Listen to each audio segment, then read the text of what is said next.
આપણા વિચારોમાં એવી તે કેવી તાકાત હોય છે કે તે હકીકતમાં ફેરવાઈ શકે? શું આ માત્ર એક સારી વાતો છે કે પછી એની પાછળ કોઈ નક્કર સિદ્ધાંત કામ કરે છે?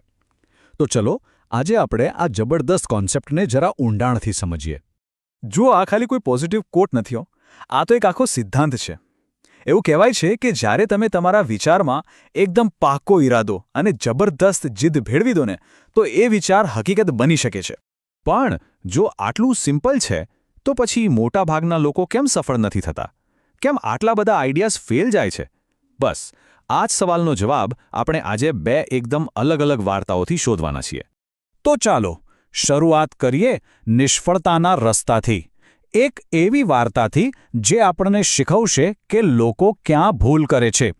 આ વાર્તા છે ગોલ્ડ રશના જમાનાની, આર.યુ. ડાર્બીના કાકાની, જેઓ સફળતાની બિલકુલ નજીક પહોંચી ગયા હતા. તો વાત એમ હતી કે ગોલ્ડ ફીવરનો જમાનો હતો. ચારે બાજુ સોનું શોધવાની હોડ લાગી હતી. અને ડાર્બીના કાકાને સોનું મળી પણ ગયું. એમણે તો ભાઈ તરત જ મશીનરી વસાવી, પૈસા ભેગા કર્યા અને શરૂઆતમાં તો એવું લાગ્યું કે બસ હવે તો લોટરી લાગી ગઈ. કોલોરાડોની સૌથી અમીર ખાણોમાંની એક એમના હાથમાં હતી. પણ પછી અચાનક સોનાની એ નસ જ ગાયબ થઈ ગઈ. એમણે ખૂબ ખોદ્યું પણ કંઈ હાથ ના લાગ્યું. અને અંતે એમણે શું કર્યું? એમણે હાર માની લીધી. બસ આ જ એ પોઈન્ટ હતો. એમણે પોતાની બધી મશીનરી એક ભંગારવાળાને સાવ પાણીના ભાવે વેચી દીધી અને ટ્રેન પકડીને ઘરે પાછા. વિચારો, એમણે પોતાનું આખું સપનું એની કિંમતના સાવ નાના અંશ માટે છોડી દીધું. બધી મહેનત, બધી આશાઓ, બધું જ ખતમ. પણ વાર્તા અહીં પૂરી નથી થતી. પેલો જે ભંગારવાળો હતો ને, એણે કંઈક અલગ જ વિચાર્યું. એણે પોતાની જાતે અંદાજા ના લગાવ્યા.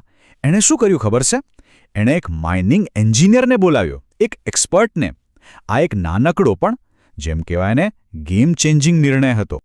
અને જ્યારે એન્જિનિયરે ગણતરી કરી તો શું સામે આવ્યું ખબર છે? સોનું બીજે ક્યાંય નહીં, પણ બસ એ જ જગ્યાથી ખાલી 3 ફૂટ. જી હા, ફક્ત 3 ફૂટ દૂર હતું, જ્યાં ડાર્બી અને એના કાકાએ ખોદવાનું છોડી દીધું હતું. અને પેલા ભંગારવાળાએ એ ખાણમાંથી લાખો ડોલર કમાયા. તો આ વાર્તાનો સૌથી મોટો પાર્ટ શું છે? નિષ્ફળતાનું નંબર 1 કારણ છે કામચલાઉ હાર સામે હથિયાર હેઠા મૂકી દેવા. જે ડાર્બીને કાયમી નિષ્ફળતા લાગી રહી હતી, એ તો ખાલી એક ટેમ્પરરી સેટબેક હતો. સારું, તો આ હતી નિષ્ફળતાની વાર્તા. હવે આપણે જોઈએ સફળતાનો રસ્તો. અને આ વાર્તા છે એડવિન સી બાર્ન્સની. એક એવો માણસ જેની પાસે એક જબરજસ્ત વિચાર સિવાય બીજું ખરેખર કંઈ જ નહોતું. તો બાર્ન્સ પાસે શું હતું જે ડાર્બીના કાકા પાસે નહોતું? એ હતી એક તીવ્ર ઈચ્છા. અને આ તીવ્ર ઈચ્છા એટલે શું? એ ખાલી મને આ જોઈએ છે એવું વિચારવા જેવી વાત નથી. આ એક એવી માનસિક સ્થિતિ છે, એક એવું જુનૂન જ્યાં તમારું લક્ષ્ય તમારા માટે સર્વસ્વ બની જાય, જ્યાં પાછા હટવાનો તો સવાલ જ નથી આવતો, જ્યાં અશક્ય જેવો કોઈ શબ્દ જ મગજમાં નથી આવતો. બાર્ન્સની સફર જુઓ તો ખરી. એ થોમસ એડિસનને મળવા પહોંચ્યો ત્યારે એની પાસે ₹1 પણ નહોતો. દેખાવમાં સાવ સામાન્ય માણસ, પણ એણે નક્કી કરી લીધું હતું કે એડિસન સાથે જ કામ કરવું છે. એણે સાવ મામૂલી પગાર પર નોકરી શરૂ કરી, બસ એડિસનની નજીક રહેવા માટે, મહિનાઓ સુધી. અને પછી એને એક તક દેખાઈ. એડિસન ડિક્ટેટિંગ મશીન, એક એવું પ્રોડક્ટ જેમાં કોઈને રસ નહોતો, પણ બાર્ન્સને એમાં પોતાનું ભવિષ્ય દેખાયું. અને એની એ જ જીદ અને ધગસે એને છેવટે એડિસનનો પાર્ટનર બનાવી દીધો. અને આના પર ખુદ થોમસ એડિસને શું કહ્યું હતું ખબર છે? એમણે કહ્યું, જ્યારે કોઈ માણસ કોઈ વસ્તુને એટલી હદે ચાહે છે કે એના માટે પોતાનું આખું ભવિષ્ય દાવ પર લગાવવા તૈયાર થઈ જાય, તો એની જીત પાક્કી છે. એડિસને બાર્ન્સની બહારની હાલત નહોતી જોઈ, એમણે તો એના મનની અંદરની આગ જોઈ હતી. તો હવે જો આ બે માઇન્ડસેટ અને એના બે અલગ પરિણામો. એક બાજુ છે હાર માનનાર, ડાર્બીના કાકા, જેવી થોડી મુશ્કેલી આવી એમણે હાર માની લીધી. અને બીજી બાજુ છે વિજેતા, ઇસી બોર્ન્સ, જેની પાસે ન પૈસા હતા, ન કોઈ ઓળખાણ હતી, ન તરત કોઈ પરિણામ મળ્યું, છતાં એ આગળ વધતો જ રહ્યો.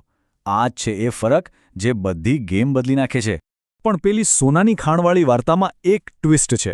આર.યુ. ડાર્બી, જેણે એ બધું પોતાની આંખે જોયું હતું, એણે ભૂલમાંથી એક જબરદસ્ત પાઠ શીખ્યો. એણે લાઈફ ઇન્સ્યોરન્સ વેચવાનું શરૂ કર્યું. હવે એને જ્યારે પણ કોઈ ના કહેતું, તો એને તરત જ પેલું સોનાથી 3 ફૂટ દૂર યાદ આવી જતું. એ પોતાની જાતને કહેતો, હું આ વખતે હાર નહીં માનું. અને બસ એની એ જ નિષ્ફળતાની યાદ એના માટે બળતણ બની ગઈ. એ અમેરિકાના સૌથી સફળ સેલ્સમેનમાંથી એક બન્યો. એ નિષ્ફળતા એના માટે એક વરદાન સાબિત થઈ. તો આ ખાલી ટકી રહેવાની વાત નથી. આ એનાથી પણ ઊંડી વાત છે. આ એક એવા માઇન્ડસેટની વાત છે જે અશક્ય શબ્દને જ ડિક્શનરીમાંથી કાઢી નાખે છે. અને આનું સૌથી મોટું ઉદાહરણ કોણ છે? Henry Ford. હેનરી ફોર્ડનું એક સપનું હતું. એક ધૂન હતી. એમને પોતાનું ફેમસ V8 એન્જિન બનાવવું હતું. પણ એક શરત હતી. 8 સિલિન્ડર એક જ બ્લોકમાં બનવા જોઈએ. એ જમાનામાં એન્જિનિયરિંગની દુનિયામાં આ વાત અશક્ય ગણાતી હતી. એમના પોતાના જ એક્સપર્ટ એન્જિનિયર્સે હાથ ઊંચા કરી દીધા. એમણે ફોર્ડને સાફ કહી દીધું, આ અશક્ય છે. 8 સિલિન્ડરનો બ્લોક એક જ પીસમાં બની જ ન શકે. અને ફોર્ડનો જવાબ શું હતો? એકદમ સિમ્પલ અને પાવરફુલ. તો પણ બનાવો. બસ વાત પૂરી. એમણે અશક્ય શબ્દ સાંભળવાની જ ના પાડી દીધી. 1 વર્ષથી પણ વધારે સમય વીતી ગયો. એન્જિનિયરો કોશિશ કરતા રહ્યા અને ફેલ થતા રહ્યા. એ લોકો વારંવાર ફોર્ડ પાસે જતા અને કહેતા કે અમને કોઈ રસ્તો નથી મળી રહ્યો. આ કામ નહીં થાય. અને દરેક વખતે ફોર્ડનો એક જ જવાબ રહેતો, કામ ચાલુ રાખો, મારે એ જોઈએ છે અને હું એ મેળવીને જ રહીશ. આ એમની જીદ હતી.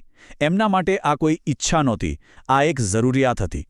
અને પછી જાણે કોઈ જાદુ થયો હોય એમ એનો રસ્તો મળી ગયો.